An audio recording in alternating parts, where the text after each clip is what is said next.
एक 90 का दौर था जब किसी को अपने दिल की बात बताने के लिए लोग लंबे चौड़े प्रेम पत्र यानी कि लव लेटर लिखा करते थे। लेकिन अगर आज के टाइम में किसी से अपने दिल की बात कहनी हो तो मैसेज में बस ILU लिखकर भेज देते हैं और सामने वाला भी समझ जाता है। हम लोगों को अब लिखने में इतना आलस आने लगा है कि हर बात को हम शॉर्ट फॉर्म में लिखने लगे हैं, फिर चाहे वो बात कितनी भी सीरियस क्यों ना हो।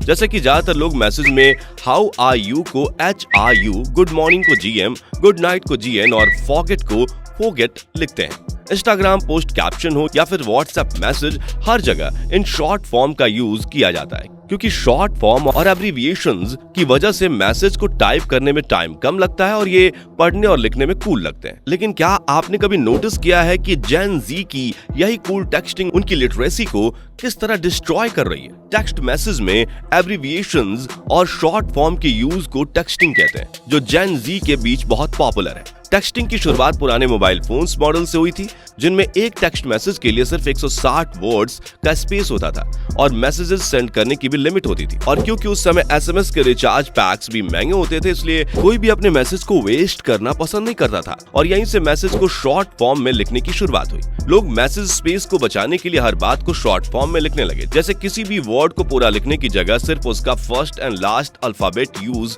किया जाने लगा। जैसे हाउ के लिए HW, व्हाट के लिए WHT, वाई के लिए वाई, टेक केयर के लिए TC। और देखते ही देखते टेक्सटिंग वर्ल्ड वाइड मैसेजिंग की अनऑफिशियल लैंग्वेज बन गई। टेक्सटिंग वर्ड की शॉर्ट फॉर्म के अलावा इमोजीज, टाइपोग्राफिक सिंबल्स जैसे स्लीप और बोर के लिए ZZZ का भी वाइडली यूज होता है।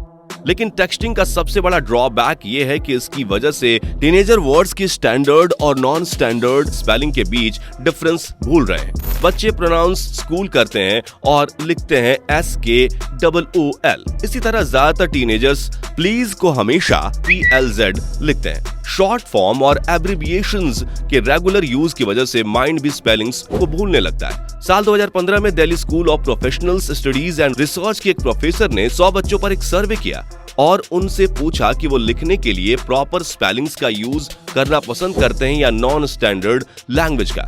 इस सर्वे में 82% बच्चों ने कहा कि वो चैटिंग के दौरान शॉर्ट वर्ड्स का यूज करते हैं। वहीं 36% ने तो ये तक कहा कि चैटिंग के दौरान ही नहीं, स्कूल एग्जाम में भी शॉर्ट फॉर्म और एब्रिविएशंस का इस्तेमाल करते हैं, जिसकी वजह से टीनेजर्स की वोकैब्युलरी वीक होती जा रही है। क्योंकि अब ऐसे सॉफ्टवेयर और टेक्नोलॉजी आ चुकी है जो स्पेलिंग्स को अपने आप ही ऑटो करेक्ट कर देती है, इसलिए बच्चे वर्ड्स की स्पेलिंग और प्रोनाउंसिएशन को याद रखने की कोशिश भी नहीं करते। सब कुछ स्टाइल में लिखने की वजह से ग्रामर रूल्स को भी फॉलो नहीं किया जाता है। पंक्चुएशन, प्रोपोर्शन और यहाँ तक कि अपर केस और लोअर केस के बेसिक रूल्स राइटिंग फॉर्मेट से गायब हो रहे हैं। और ऐसा सिर्फ इंग्लिश लैंग्वेज के साथ ही नहीं हो रहा है। कोई इंग्लिश स्पीकर हो या ना हो, लेकिन वर्ल्ड वाइड चैटिंग के लिए रोमन स्क्रिप्ट का ही यूज किया जाता है। दरअसल हर भाषा की अपनी एक स्क्रिप्ट होती है जिसमें उसे लिखा जाता है। जैसे हिंदी को देवनागरी में लिखा जाता है, अंग्रेजी को रोमन में और उर्दू को फारसी स्क्रिप्ट में लिखा जाता है। वहीं क्योंकि मोबाइल फोन्स में इंग्लिश कीबोर्ड होता है और चैटिंग के दौरान कोई भी बार बार कीबोर्ड की सेटिंग चेंज करना पसंद नहीं करता है, इसलिए ज्यादातर लोग अपनी बातों को रोमन अल्फाबेट्स में ही लिखना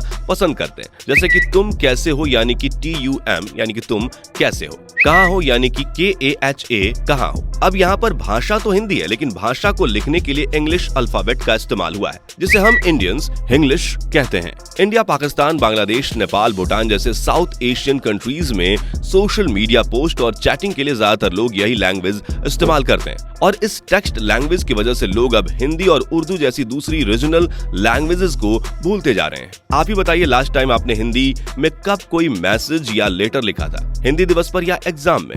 जब लिखने की हैबिट ही नहीं रहती है तो हम धीरे धीरे शब्दों की पहचान खोने लगते हैं। इसलिए आजकल के ज्यादातर बच्चों को छोटी ई और बड़ी ई तक में फर्क समझ में नहीं आता है। आप में से कई लोगों को शायद ये अभी भी कोई बड़ी प्रॉब्लम ना लगे, लेकिन ये सोचने वाली बात है कि जब बच्चे शब्दों को सही से लिखना और बोलना ही भूल जाएंगे तो आने वाले टाइम में लिटरेचर का फ्यूचर क्या होगा। वहीं टीनेजर्स के बीच वर्ड्स का इम्प्रॉपर यूज लेजीनेस और इम्पेशंस को दिखाता है, जो कि उनकी इंट्रापर्सनल डेवलपमेंट और कम्युनिकेशंस के लिए अच्छा नहीं होता है। टेक्सटिंग की वजह से लोगों के लिए अपने इमोशंस को एक्सप्रेस करना इजी होता है, खास तौर पर इंट्रोवर्ट्स के लिए जिन्हें लोगों से फेस टू फेस कम्युनिकेट करने में प्रॉब्लम होती है। लेकिन यही आदत उन्हें रियल लाइफ में सोशलाइज होने से भी रोकती है। वैसे इस टॉपिक पर आपका क्या ओपिनियन है, कमेंट बॉक्स में बताएं और वीडियो इन्फॉर्मेटिव लगी हो तो लाइक शेयर करना ना भूलें।